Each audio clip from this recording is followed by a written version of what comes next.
What's going on, guys? In this video, I'll be teaching you guys how to paint efficiently through Grayscale. Now, I've known about this technique for quite some time now, like a few years back, and I've used it in one of my paintings, but I felt like the results back then weren't as good, so let me try redoing it again. So when doing Grayscale, it's pretty much straightforward. You don't have to worry about the hue or saturation. You just have to worry about the values. As you can see here, you can just color pick the references you're trying to do. A value is basically how closer it is to black or how closer it is to white.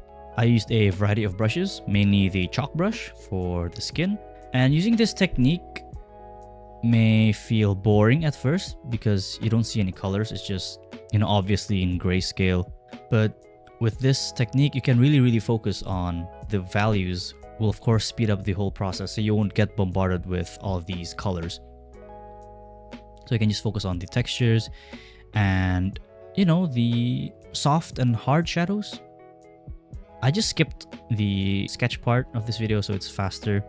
I can show you guys what I did when shading the skin. As with this, you don't have to worry about multiple layers. I just use one layer for the shading. So, the gradient maps all of the darkest shadows to the highlights. So make sure when doing this technique, you separate your, whether it's your portrait, your character, the item you're painting.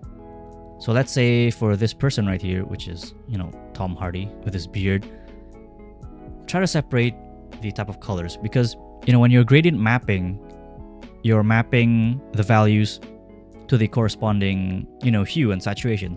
So it's better to separate them based on the type.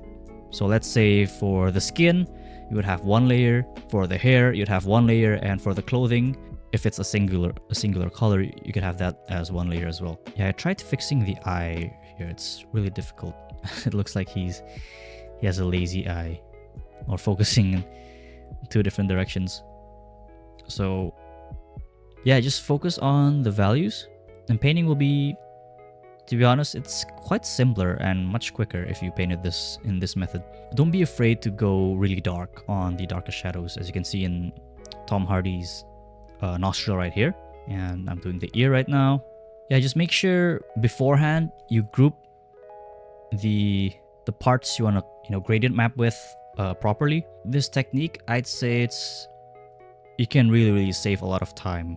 So I'm doing the details right now, so it's starting to look a little bit similar to the reference here. Now I can move on to the highlights of the hair. Though initially gradient mapping can be a little bit tricky at first. So here's the reference with color. You go to filter and then maps and then gradient map. And as you can see here, I struggle at first trying to find the proper placement of the colors here, the corresponding colors. But you can also adjust the opacity. Yeah, just play around with the lower values and higher values. Just drag these points here, either left or right. Since I haven't used this feature in quite a while, so you can see me struggling here.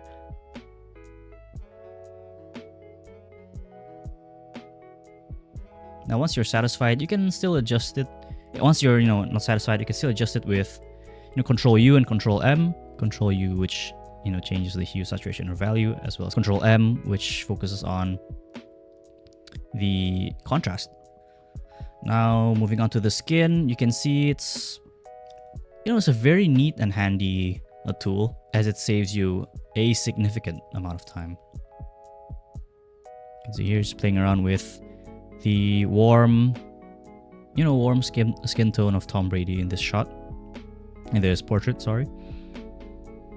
Then just drag around and see which colors it's closer, whether it's closer to the dark or closer to the, if it's closer to the lower value or closer to the higher value.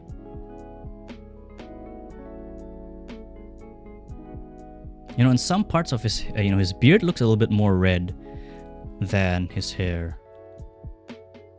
So I'll be adjusting that later on. So I'll be focusing on the beard first, how close it is to the beard. As you can see here, I used a lasso tool and adjusted the saturation and value for the top part of the hair. Then moving on to the details, which are these tiny strands of hair.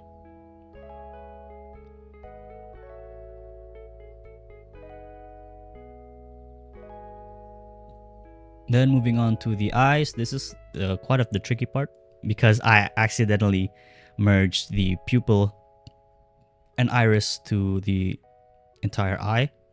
So I had to shade them, separately, carefully. So by adding a new multiply and overlay layer, I could overcome the, this grayscale part of the pupils and iris. And there you have it. Pretty simple. If you guys want a in-depth tutorial where I discuss about this, in real-time speed, let me know in the comments below. So that's pretty much it. And I'll see you guys on the next video.